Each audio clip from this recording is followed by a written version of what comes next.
Now with all our kits, we include very handy instructions. They're all just set on one 2-page spread.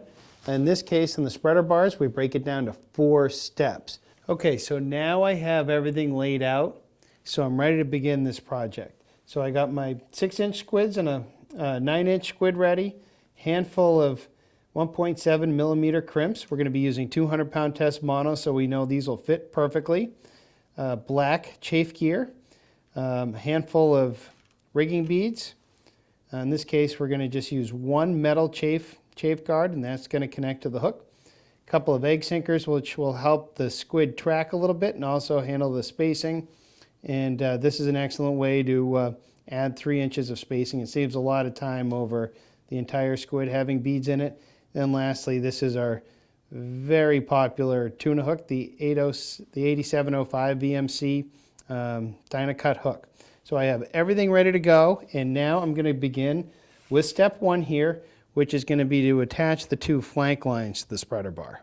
So step 1 is really the easiest step, and we're just going to attach the 2 flank lines to the spreader bar. Now this kit comes with pre-cut flank lines. This is also available to buy as a single item, and so they're sized appropriately for a 30-inch spreader bar. And again, this is 200-pound test mono, a 1.7 millimeter aluminum crimp. I'm going to slide the crimp onto the line. It doesn't matter which side you start with. I'm just starting on the closest one to me. Thread the loop over. Now with crimping, I like to have just enough loop, not too much, not too little, and I like just a little bit of mono tagging out on the other side. Now I'm going to crimp this down. Now you'll notice on our crimpers, we have numbers on with the crimping holes. This is 1.7 millimeter, so we're going to go with the 3rd hole, which is 1 millimeter to 2 millimeters. So crimps that fall within that size range is the hole we're going to use.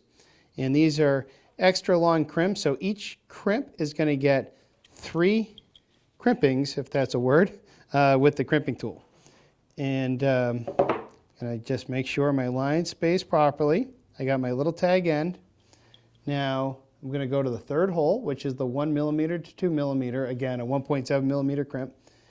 And I'm going to get the round part of the crimp and the round part of the hole. Now you'll notice that I'm not starting all the way at the end. I like to have a little bit of an edge that'll end up flanging out. Just going to close the crimpers, and you'll see there's my first crimp. Now, as I mentioned a couple of moments ago, these are extra long crimps, which I like for strength. I'm just going to do 3 crimpings and work my way up the sleeve. I'm all done. I'm going to put the crimpers down, and you'll see I have 3 even crimpings across, and then I have the very ends, which the edge sort of flanges out. That just prevents the line from cutting on itself. Now, this is the flank line, so I'm being a little extra careful, I guess unnecessarily so, just because this isn't going to be load-bearing with the fish, but it's just good practice to have perfect crimps all the way through. And so I'm going to repeat the step to add the 2nd flank line. Again, these are pre-cut lengths. Super easy step. Crimp it in. I'm just going to go fast this time. A little bit of a tag end. Going for the middle hole, the 1 to 2 millimeter crimp. Now it's all going to be perfect and easy. Crimp number 1, crimp number 2, and crimp number 3. We've just completed step number 1. We have 2 flank lines attached to the bar.